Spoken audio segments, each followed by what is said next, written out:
வணக்கம் மக்களே.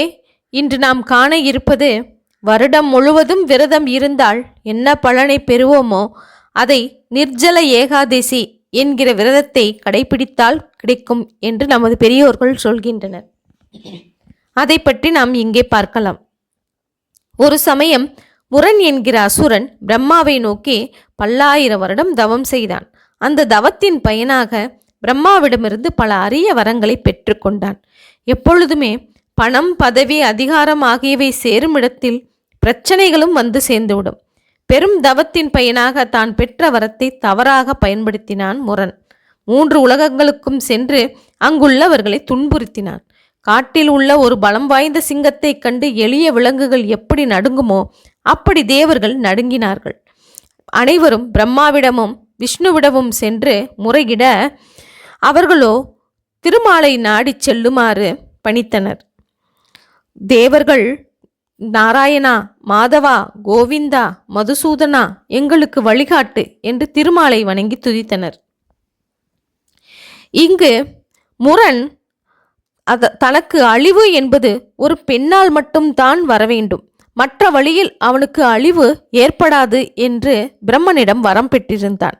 இதை அறிந்த திருமால் அவரை தனது கதாயுதத்துடன் முரனை எதிர்த்து யுத்தம் செய்தாலும் அதற்கான தக்க தருணத்தை எதிர்பார்த்து காத்து கொண்டிருந்தார். முரன் 1000 ஆண்டுகள் கடும் யுத்தம் செய்தான். இனி முரன் அழியக்கூடிய நேரம் வந்துவிட்டது என்பதை கருதி அங்கிருந்த ஒரு குகையில் சென்று பகவான் யோக சயனத்தில் இருந்தார். அந்த யோக சயனத்தின் பொழுது ஒரு பெரிய ஒளி அவர் உடலில் இருந்து தோன்றியது. அதே நேரத்தில் முரனும் அந்த குகையின் உட்புறம் வந்தான். அந்த ஒளி ஒரு பெண்ணாக மாறி முரனை முழுவதுமாக எரித்து விட்டது. இதே நேரத்தில் தேவர்களும் முனிவர்களும் குகையின் அருகே வந்து மகாவிஷ்ணுவை துதி செய்தனர். அப்படி அவரின் ஒளியில் தோன்றிய அந்த பெண் ஏகாதசி என்று அழைக்கப்படுகின்றாள். அவள் தோன்றிய தினமே ஏகாதசி திதி என்று சொல்லப்படுகின்றது.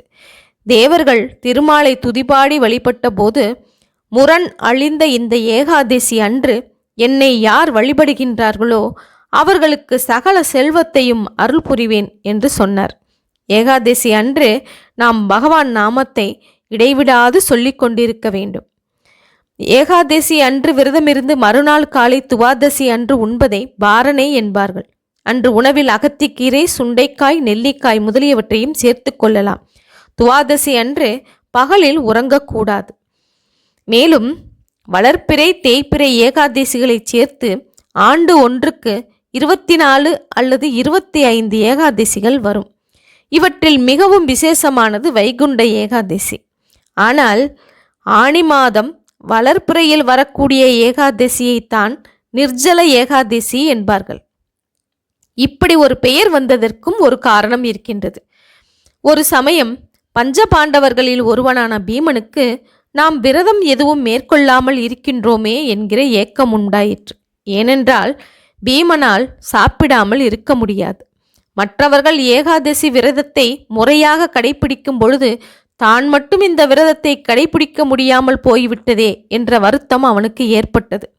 வேதவியாசரிடம் சென்று, மகரிஷியே, என் சகோதரர்களும் தாயாரும் என் மனைவியும் ஏகாதசி விரதத்தை நல்ல முறையில் அனுஷ்டிக்கின்றனர். அவர்கள் இருக்கும் விரதத்தை பார்க்கும் பொழுது எனக்கு வருத்தமாக இருக்கின்றது. எனக்கு எப்பொழுதும் உண்பதில் அதிக ஆர்வம் உள்ளதால் விரதம் என்னால் இருக்க முடியவில்லை. இதற்கு ஏதாவது ஒரு வழி சொல்லுங்கள் என்று வேண்டி கேட்டுக்கொண்டார். அதற்கு வியாசர், பீமா, உன் மனதில் பகவான் இருக்கின்றார். உனது எண்ணமும் தெரியும்.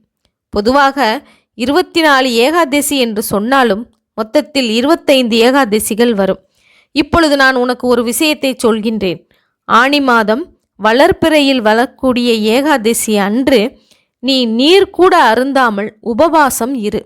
அப்படி இருந்தால் இந்த வருடம் முழுவதும் ஏகாதசி உபவாசங்கள் இருந்த பலன் உனக்கு கிடைத்துவிடும் என்று வழிமுறையை சொன்னார். அதனால் ஆனி மாதம் வரக்கூடிய வளர்ப்பிறை ஏகாதசியை நிர்ஜல ஏகாதசி என்றும் பீம ஏகாதசி என்றும் அழைப்பார்கள். இந்த ஏகாதசி அன்றுதான் பீமன் விரதமிருந்து பகவானின் அருளை பெற்று மேலும் பலம் கூட்டிக் கொண்டதாக சொல்வார்கள். அதனால் ஏகாதசி விரதம் வருடம் முழுவதும் இருக்க முடியாதவர்கள் இந்த ஒரு நாள் ஏகாதசி விரதம் இருந்தால் போதும், வருடம் முழுவதும் இருந்த பலன் கிடைக்கும். நீண்ட ஆயுளும் செல்வமும் பகவானின் திருவருளும் நிச்சயமாக கிடைக்கும் என்கின்றனர் நமது பெரியோர்கள். ஓகே மக்களே, மீண்டும் புதிய செய்தியுடன் சந்திப்போம். நன்றி, வணக்கம்.